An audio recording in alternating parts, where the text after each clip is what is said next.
Sirens of fluorescent lights echoed across Atlanta's Hartsfield-Jackson International as Flight 221 to Johannesburg ticked past its scheduled departure.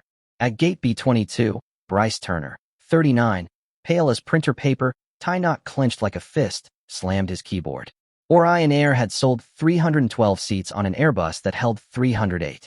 Someone had to disappear, and Bryce had already decided exactly who.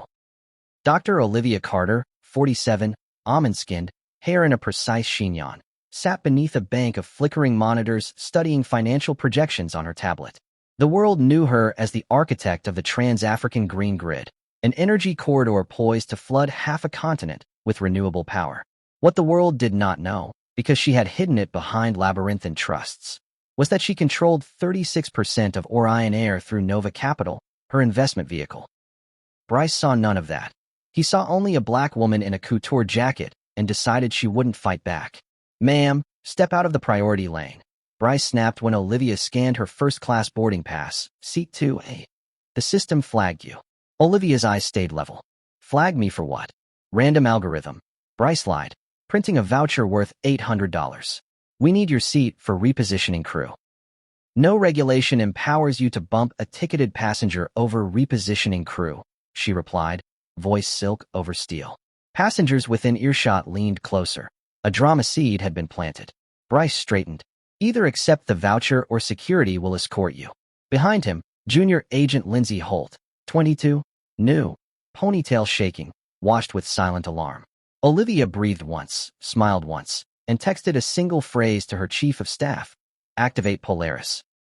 Then she spoke just loudly enough for cameras to hear. "Do what you must." Within minutes, TikTok travel influencer Noah Pierce, filming from a polycarbonate bench, whispered to his 650K followers, "They're targeting a black exec in first class. Share this now." Hashtag Orion shame shot upward like a flare. Olivia boarded anyway, buckling into 2A. Captain Karen Evans, 53, white, legacy pilot who'd inherited the wings from her father, strode out of the cockpit. "I'm told you've refused crew instructions." "I've refused an unlawful removal," Olivia answered. "Show me the statute, Captain." Karen's jaw rippled. "Get her off my aircraft." Flight attendant Daniel Ruiz winced. Policy manuals had never prepared him for a captain openly ordering discrimination. Airport police arrived. Officer Doug Carlisle, broad-shouldered, ex-Marine. Officer Malik Watson, younger, wary. Olivia kept her hands visible. "Gentlemen, I am not violent. I will not stand." "You will, however, livestream a civil rights violation if you lay one finger on me." Malik hesitated, remembering body cam lawsuits that bankrupted departments. Bryce blurted over the radio, "Remove her now." Doug gripped Olivia's left arm. Cameras popped up like prairie dogs. She did not resist. She went limp, the way civil rights trainers teach. Her shoulder slammed an armrest. Crack, blood seeping through ivory silk. Phones captured crimson against white, a palette of injustice. 30 seconds later, Noah's livestream hit 1.8 million. Tweets from activist lawyer Jasmine Stokes, 42, 1981 violation unfolding, ignited corporate law corners of Twitter. Hashtag Polaris Protocol trended before most viewers even knew what it meant. Dragged to the jet bridge, Olivia steadied herself, then said, loud enough for every mic, "Captain Evans, Mr. Turner, you have just assaulted the majority shareholder of Orion Air." Silence detonated. Bryce paled. Karen's mouth opened, closed. Olivia tapped speakerphone. "Lena, patch in the Nova board." A chorus of voices answered. Bankers, counsel, Orion's own trembling CEO, Walter Shaw. "Walter," she said, voice calm as sunrise. "Kindly explain to your staff whom they just manhandled." Dr. Carter is Nova Capital's managing partner, and, through Nova, principal owner of Orion Air, Walter stammered, aware every syllable was being recorded. "This behavior is indefensible." Bryce's voucher fluttered from his hand to the floor like a white flag. Within 20 minutes, the story led every push notification from New York to Nairobi. Orion's after-hours stock fell from $212 to $97 before Asian markets even opened.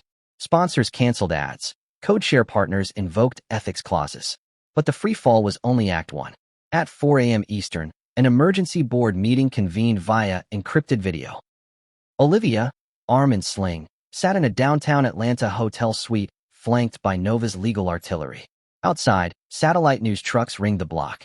We're hemorrhaging value. Board member Gregory Lang moaned. We need a statement. A statement. Olivia lifted one brow. Try a paradigm shift. She placed 5 documents on camera. 1.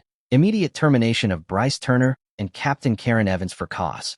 2. Zero-tolerance discrimination policy with independent enforcement. 3. Passenger bill of dignity. $6,500 minimum compensation for voluntary bumps. Strict prohibition on involuntary removals unless a bona fide safety threat is documented.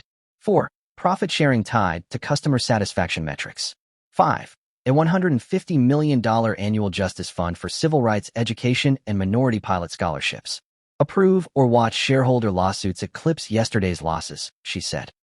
Introductions of new leadership scrolled across screens. Lindsay Holt promoted to VP, Customer Advocacy. Daniel Ruiz named Director, Cabin Culture. Votes registered green one by one. By dawn, CNN aired bodycam footage. Officer Carlisle muttering, "This is wrong," while Bryce hissed, "Do your job." Commentators compared the scene to United's David Dow debacle, but with a corporate ownership twist worthy of Greek drama. Karen Evans tried defiance in a Today Show interview. "I was following protocol," only to learn live that the FAA had suspended her license pending investigation. Bryce lawyered up. Clips of his earlier Facebook rants about people playing the race card surfaced, sealing public opinion. Meanwhile, Olivia's Polaris protocol unfolded.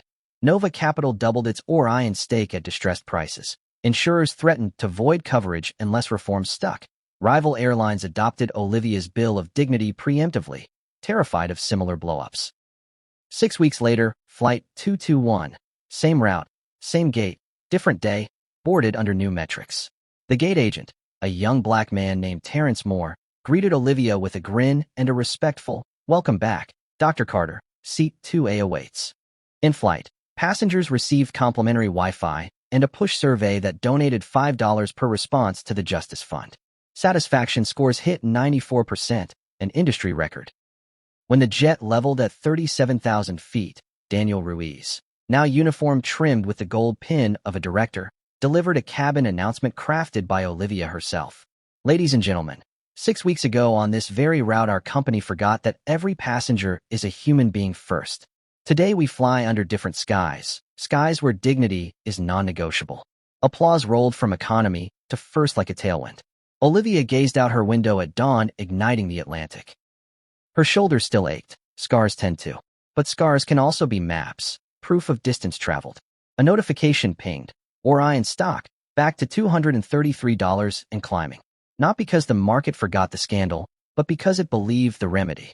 She closed her eyes, remembering the promise she'd made on a plastic bench outside Newark's Gate D, 25 years earlier, when a ticket agent called her kid and bumped her for wearing sneakers. Never again. Now, at 37,000 feet, never again was more than a vow. It was policy, profit, and precedent, proof that power is less about who gets dragged off the plane and more about who stands up after. In the hush of pressurized air, Olivia Carter finally allowed herself a small, private smile. Justice, she knew, was no longer taxiing.